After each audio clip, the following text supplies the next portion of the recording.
তুমি এটা কি করলা? কি করলাম? তুমি ওরা থাকতে দিলা? দিলাম।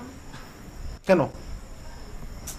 আমার তো আল্লাহর কসম কাটছে, আর ওকে দেখে মনে হইতেছে ও চুরি করে নাই। কালকে যদি ও এর চেয়ে বড় কিছু করে? কালকে যদি তুমি আর আমি মরে যাই? উল্টা যুক্তি দেখাবে না। শুনো, এবার তো চুরি যাওয়ার পরে জিনিসপত্র তাও পাওয়া গেছিল, এরপরে যদি ও সবকিছু চুরি করে তাহলে পাওয়ার কোনো চান্সই নাই। আরে তুই চুরি করবে না। তুমি গ্যারান্টি নিতেছো? হ্যাঁ নিতেছি। কি গ্যারান্টি? ও যদি চুরি করে তাহলে তুমি আমার জেলে দিও, ঠিক আছে? ওকে তাহলে রেডি থাকো, খুব তাড়াতাড়ি তুমি চলে যেতেছো। আমার জন্য না, তুমি গ্যারান্টি নিছো, বুঝো।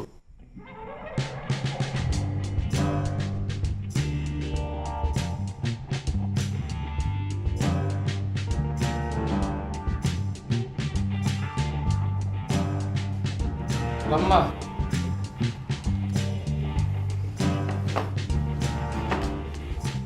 আবার আইসা বললাম, কই গেছিলি তুই? আপনারা বলছিলাম না যে বাসার মধ্যে জিন ঢুকছে, ওই জিনের ভয়ে আমি বড় বিশ্ব হুজুরের কাছে গেছিলাম। বড় পেশা হুজুর কি বলছে? বড় বিশ্ব হুজুরে কইছে যে তোর বাসায় যে জিন আছে তার সাথে বড় একটা জিন আছে তোর সাথে, তোর যদি কেউ দুঃখ দেয় কষ্ট দেয় তাহলে ওই জিনে তার ঘাড় মটকায় দেবো। বাবা, ওই যে সেদিন আমি মানে মিষ্টি খাওয়ার জন্য তোরে চর মারছিলাম, তোর মনে খুব কষ্ট লাগছে না? খালাম্মা, কষ্ট তো একটু পাইছি, কারণ আমি তো আর ওই মিষ্টি চুরি করে খাই নাই, ওই মিষ্টি তো চুরি করে খাইছে জিনে।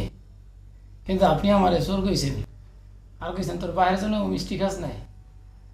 তা আমি আসার সময় চিন্তা করছিলাম যে আপনার জন্য এক প্যাকেট মিষ্টি নিয়ম, পুরো মিষ্টি আপনারা খাওয়াম। আমি এখন আর মিষ্টি খাই না, আমি মিষ্টি খাওয়া বাদ দিয়ে দিছি। আমার মিষ্টি লাগবো না, তুই যা, তুই যা ঘুমা, যা যা। আমি আর মিষ্টি খাই না তো, যা। মিষ্টি আনবো আপনার জন্য? না, আমি মিষ্টি খাই না, মিষ্টি খাওয়া আমি বাদ দিয়ে দিছি।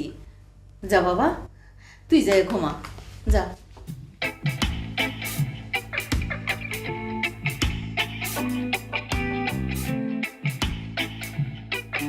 কিসের আলামত?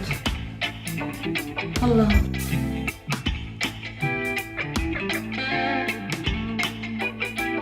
এ আল্লাহ।